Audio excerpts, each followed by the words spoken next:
নমস্কার বন্ধুরা, আপনি যদি ভারতীয় নাগরিক হয়ে থাকেন তাহলে সেক্ষেত্রে আপনাদের জন্য দারুণ সুখবর। বিশেষ করে আপনি যদি গরিব হয়ে থাকেন এবং যদি আপনি মধ্যবিত্ত হয়ে থাকেন অথবা যদি আপনি নিম্ন মধ্যবিত্ত হয়ে থাকেন, সেক্ষেত্রে তো এই ভিডিওটি আপনাদের জন্য দুর্দান্ত সুখবর হতে চলেছে। তার কারণ প্রায় 50টি নিত্য প্রয়োজনীয় জিনিসের দাম কমাতে চলেছে মোদী সরকার। তো কি ঘোষণা করা হতে চলেছে, কোন কোন জিনিসের দাম কমবে, কেনই বা কমবে, সমস্ত কিছু জানতে ভিডিওটি দেখতে থাকুন। বন্ধুরা, ভারতবর্ষে মধ্যবিত্ত এবং নিম্ন আয়ের মানুষের জন্য এক দারুণ খবর এসেছে। কি বলা হয়েছে যে সরকার এবার সাধারণ মানুষের যে দৈনন্দিন খরচ রয়েছে সেই খরচ কমানোর জন্য জিএসটি অর্থাৎ পণ্য এবং পরিষেবা করে বড়সড় ছাড়ের কথা ভাবছে। কেন্দ্রীয় সরকার আগে আয়কর ছাড় দিয়েছিল এবং এবার জিএসটিতে স্বস্তি দেওয়ার প্রস্তুতি নিচ্ছে। যদি এই প্রস্তাব পাশ হয়ে যায় তাহলে মধ্যবিত্তের পকেটে চাপ কমবে এবং তাদের যে মাসিক বাজেট রয়েছে সেটা আরও ভালোভাবে সামলানো যাবে। কারণ আমরা সবাই জানি যে আমরা প্রতিদিন যে জিনিসগুলো কিনি, সে যে কোনো গুডস হোক অথবা যে কোনো সার্ভিসই আমরা নিই না কেন, প্রত্যেকটার মধ্যে জিএসটি থাকে।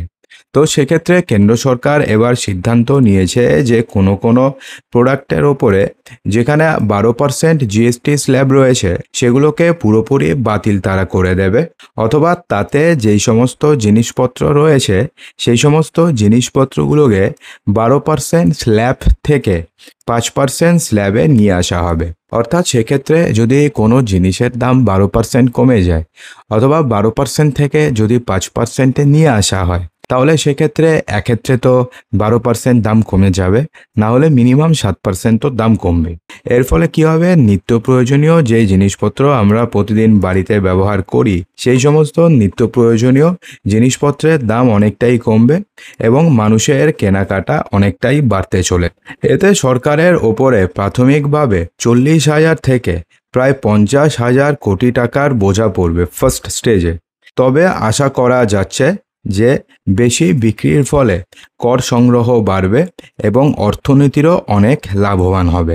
তো এই যে জিএসটি ছাড় মধ্যবিত্তের জন্য এই নতুন প্রস্তাবটি কি? তো পরিকল্পনাটির নাম হচ্ছে জিএসটি ছাড় মধ্যবিত্তের জন্য।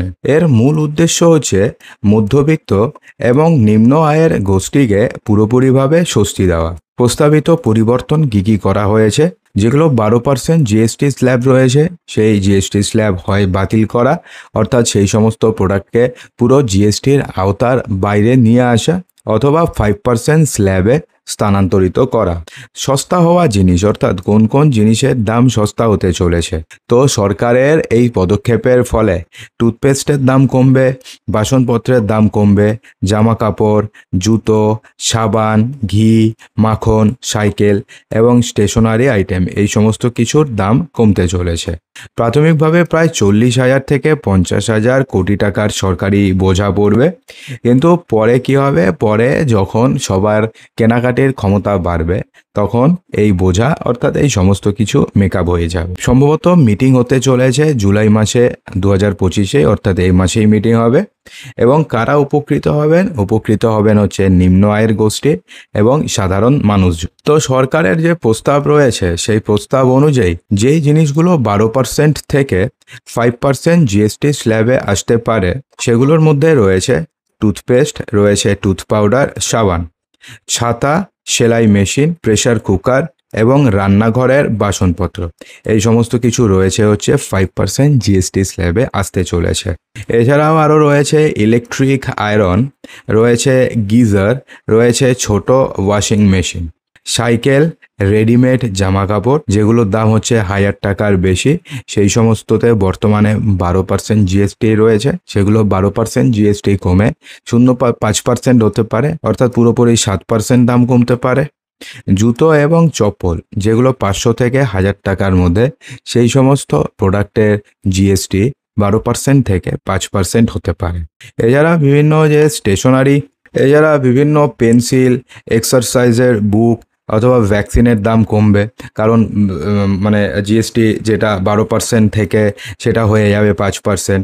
এছাড়া টাইলস, কৃষিক্ষেত্রে ব্যবহৃত যন্ত্রাংশ, ঘি, মাখন, পনির, দুগ্ধজাত পণ্যের দাম কমবে। প্রসেসড ফুড, টফি, ক্যান্ডি, দুগ্ধজাত পানীয়, পাস্তা, নুডলস, মার্ক মাখারানি, ফলের জেলি, এছাড়া চশমা, এছাড়া হ্যান্ডব্যাগ এবং ড্রাই ফ্রুটস, এই সমস্ত জিনিসের ওপরে বর্তমানে 12% জিএসটি আরোপ করা হয়, কিন্তু সেটাকে কমিয়ে 5% করা হতে পারে। এর ফলে আপনি ভাবছেন যে এর ফলে আমাদের কী লাভ হবে? তো কি হবে, নিত্য প্রয়োজনীয় যে সমস্ত জিনিসপত্র রয়েছে সেগুলো সস্তা হবে, ফলে মাসিক খরচ অনেকটাই কমবে। শিশুদের স্টেশনারি, স্কুল ব্যাগ, জামা কাপড়, জুতো, চপ্পল আগের থেকে কম দামে পাওয়া যাবে। রান্নাঘরে যে বাসনপত্র রয়েছে, এছাড়া প্রেসার কুকার, সেলাই মেশিন, গিজারের মতন গৃহস্থলীর জিনিসপত্র আরও অনেক সস্তা হবে। এছাড়া দুগ্ধজাত পণ্য, প্রক্রিয়াজাত খাবার, ঘি, মাখন এবং পনির ইত্যাদির দামও কমতে চলেছে। অর্থাৎ সব মিলিয়ে যদি আমরা বলতে যাই, তাহলে জিএসটি ছাড়ের ফলে নিত্য প্রয়োজনীয় জিনিসপত্র আগের থেকে অনেক সস্তা হবে। মধ্যবিত্তের মাসিক বাজেট উন্নত হবে, কারণ মাসিক আরও কম বাজেট লাগবে এবং আপনাদের খরচা করার যে স্কোপ রয়েছে সেটা আরও বাড়বে। শিশুদের পড়াশোনার খরচ অনেকটাই কমবে। গৃহস্থলীর জিনিসপত্রের কম দামে পাওয়া যাবে। বাজারে চাহিদা বাড়বে এবং সরকারের দীর্ঘমেয়াদী কর সংগ্রহে লাভবান হবে। তো বন্ধুরা, আপনারা কি মনে করেন যে এই সমস্ত জিনিসের দাম কি কমানো উচিত? অবশ্যই কমেন্ট বক্সে জানাতে একদমই ভুলবেন না। আর যদি ভিডিওটি ভালো লাগে তো লাইক করবেন, বন্ধুদের মাঝে প্রচুর শেয়ার করবেন এবং চ্যানেলটিকে সাবস্ক্রাইব অবশ্যই করবেন।